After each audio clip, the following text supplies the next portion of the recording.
Good evening, everybody. As you've seen by now, this isn't a normal convention. It's not a normal time.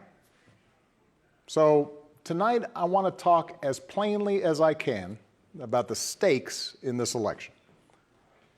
Because what we do these next 76 days will echo through generations to come. I'm in Philadelphia, where our Constitution was drafted and signed. It wasn't a perfect document. It allowed for the inhumanity of slavery and failed to guarantee women, and even men who didn't own property, the right to participate in the political process. But embedded in this document was a North Star that would guide future generations. A system of representative government, a democracy, through which we could better realize our highest ideals. Through civil war and bitter struggles, we improved this Constitution to include the voices of those who'd once been left out. And gradually, we made this country more just and more equal and more free. The one constitutional office elected by all of the people is the presidency. So at a minimum, we should expect a president to feel a sense of responsibility for the safety and welfare of all 330 million of us, regardless of what we look like, how we worship, who we love, how much money we have, or who we voted for. But we should also expect a president to be the custodian of this democracy. We should expect that regardless of ego, ambition, or political beliefs, the president will preserve, protect, and defend the freedoms and ideals that so many Americans marched for, went to jail for, fought for, and died for. I have sat in the Oval Office with both of the men who are running for president. I never expected that my successor would embrace my vision or continue my policies.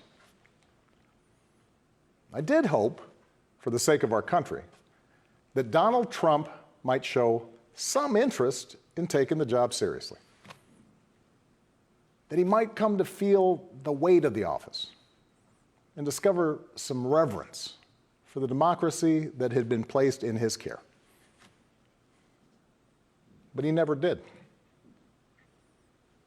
For close to 4 years now, he has shown no interest in putting in the work, no interest in finding common ground, no interest in using the awesome power of his office to help anyone but himself and his friends. No interest in treating the presidency as anything but one more reality show that he can use to get the attention he craves. Donald Trump hasn't grown into the job because he can't. And the consequences of that failure are severe. 170,000 Americans dead. Millions of jobs gone, while those at the top taken more than ever. Our worst impulses unleashed, our proud reputation around the world badly diminished, and our democratic institutions threatened like never before. Now, I know that in times as polarized as these, most of you have already made up your mind. But maybe you're still not sure which candidate you'll vote for, or whether you'll vote at all. Maybe you're tired of the direction we're headed, but you can't see a better path yet, or you just don't know enough about the person who wants to lead us there. So let me tell you about my friend, Joe Biden. 12 years ago, when I began my search for a vice president, I didn't know I'd end up finding a brother. Joe and I come from different places, different generations, but what I quickly came to admire about Joe Biden is his resilience, born of too much struggle, his empathy, born of too much grief. Joe is a man who learned early on to treat every person he meets with respect and dignity, living by the words his parents taught him. No one's better than you, Joe, but you're better than nobody. That empathy, that decency, the belief that everybody counts, that's who Joe is. When he talks with someone who's lost her job, Joe remembers the night his father sat him down to say that he'd lost his. When Joe listens to a parent who's trying to hold it all together right now, he does it as a single dad who took the train back to Wilmington each and every night so he could tuck his kids into bed. When he meets with military families who've lost their hero, he does it as a kindred spirit, the parent of an American soldier, somebody whose faith has endured the hardest loss there is. For 8 years, Joe was the last one in the room whenever I faced a big decision. He made me a better president, and he's got the character and the experience to make us a better country. And in my friend Kamala Harris, he's chosen an ideal partner who is more than prepared for the job. Someone who knows what it's like to overcome barriers and who's made a career fighting to help others live out their own American dream. Along with the experience needed to get things done, Joe and Kamala have concrete policies that will turn their vision of a better, fairer, stronger country into reality. They will get this pandemic under control, like Joe did when he helped me manage H1N1 and prevent an Ebola outbreak from reaching our shores. They'll expand healthcare to more Americans, like Joe and I did 10 years ago, when he helped craft the Affordable Care Act and nail down the votes to make it the law. They'll rescue the economy, like Joe helped me do after the Great Recession. I asked him to manage the Recovery Act, which jump-started the longest stretch of job growth in history. And he sees this moment now, not as a chance to get back to where we were, but to make long overdue changes so that our economy actually makes life a little easier for everybody. Whether it's the waitress trying to raise a kid on her own, or the shift worker always on the edge of getting laid off, or the student figuring out how to pay for next semester's classes. Joe and Kamala will restore our standing in the world. And as we've learned from this pandemic, that matters. Joe knows the world, and the world knows him. He knows that our true strength comes from setting an example that the world wants to follow. A nation that stands with democracy, not dictators. A nation that can inspire and mobilize others to overcome threats like climate change and terrorism, poverty and disease. But more than anything, what I know about Joe, what I know about Kamala, is that they actually care about every American, and that they care deeply about this democracy. They believe that in a democracy, the right to vote is sacred, and we should be making it easier for people to cast their ballots, not harder. They believe that no one, including the president, is above the law, and that no public official, including the president, should use their office to enrich themselves or their supporters. They understand that in this democracy, the commander-in-chief does not use the men and women of our military who are willing to risk everything to protect our nation as political props to deploy against peaceful protesters on our own soil. They understand that political opponents aren't un-American just because they disagree with you. A free press isn't the enemy, but the way we hold officials accountable. That our ability to work together to solve big problems like a pandemic depend on a fidelity to facts and science and logic, and not just making stuff up. None of this should be controversial. These shouldn't be Republican principles or Democratic principles. They are American principles. But at this moment, this president and those who enable him have shown they don't believe in these things. Tonight, I'm asking you to believe in Joe and Kamala's ability to lead this country out of these dark times and build it back better. But here's the thing. No single American can fix this country alone, not even a president. Democracy was never meant to be transactional. You give me your vote, I make everything better. It requires an active and informed citizenry. So I'm also asking you to believe in your own ability, to embrace your own responsibility as citizens, to make sure that the basic tenets of our democracy endure. Because that's what's at stake right now. Our democracy. Look, I understand why a lot of Americans are down on government. The way the rules have been set up and abused in Congress make it easier for special interests to stop progress than to make progress. Believe me, I know it.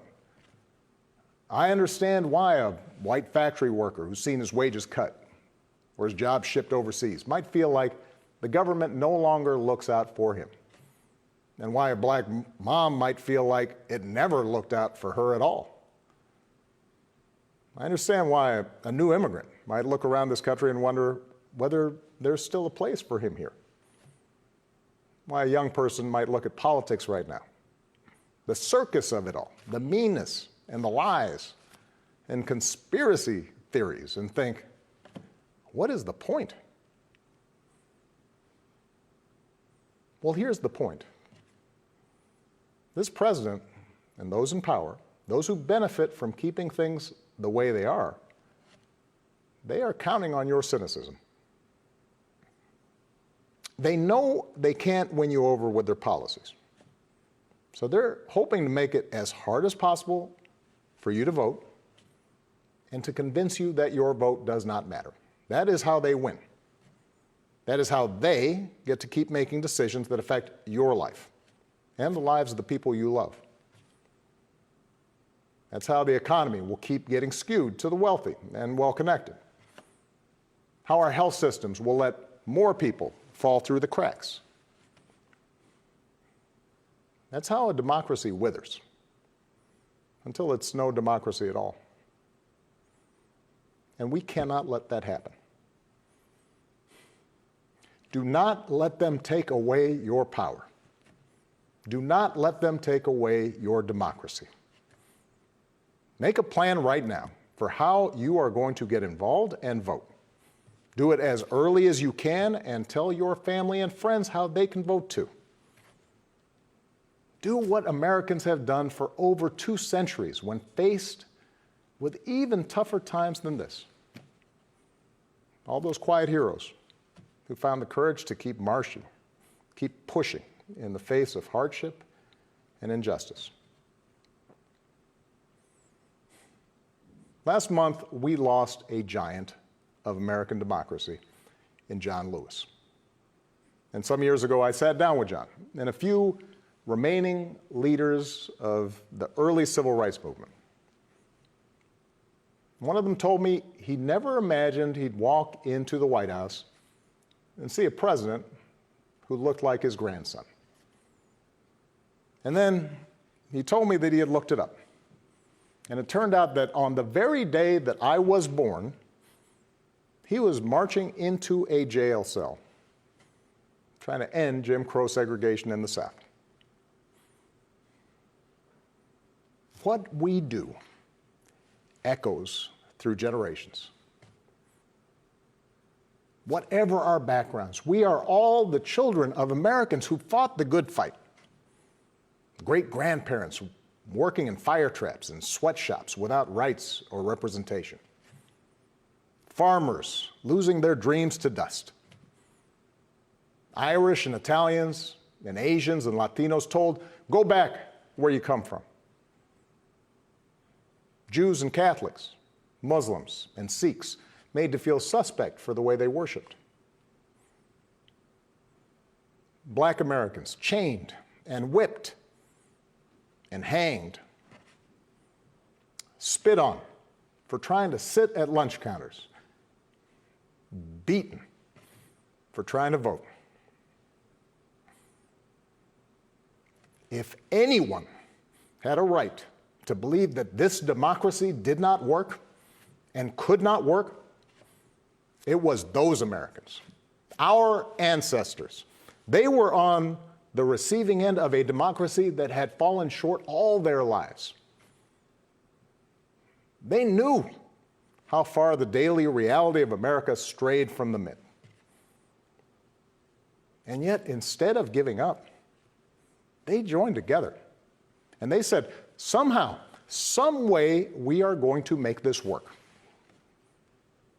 We are going to bring those words in our founding documents to life.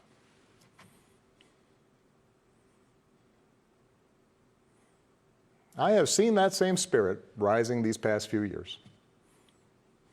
Folks of every age and background who packed city centers and airports and rural roads so that families wouldn't be separated, so that another classroom wouldn't get shot up, so that our kids won't grow up on an uninhabitable planet. Americans of all races joining together to declare, in the face of injustice and brutality at the hands of the state, that Black lives matter. No more, but no less. So that no child in this country feels the continuing sting of racism.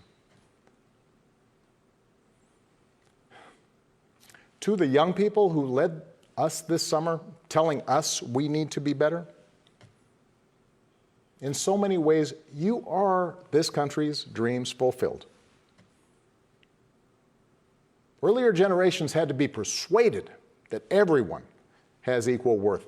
For you, it's a given, a conviction. And what I want you to know is that for all its messiness and frustrations, your system of self-government can be harnessed to help you realize those convictions for all of us. You can give our democracy new meaning. You can take it to a better place. You're the missing ingredient. The ones who will decide whether or not America becomes the country that fully lives up to its creed. That work will continue long after this election. But any chance of success depends entirely on the outcome of this election. This administration has shown it will tear our democracy down if that's what it takes for them to win. So we have to get busy building it up by pouring all our efforts into these 76 days and by voting like never before for Joe and Kamala and candidates up and down the ticket so that we leave no doubt about what this country that we love stands for today and for all our days to come. Stay safe. God bless.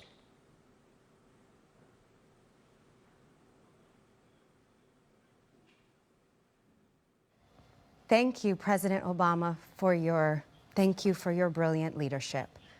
Joe Biden has chosen an extraordinary woman to be his running mate. Kamala Harris is a fighter and a trailblazer, using her groundbreaking ideas to protect families and keep them together by reducing recidivism. I am so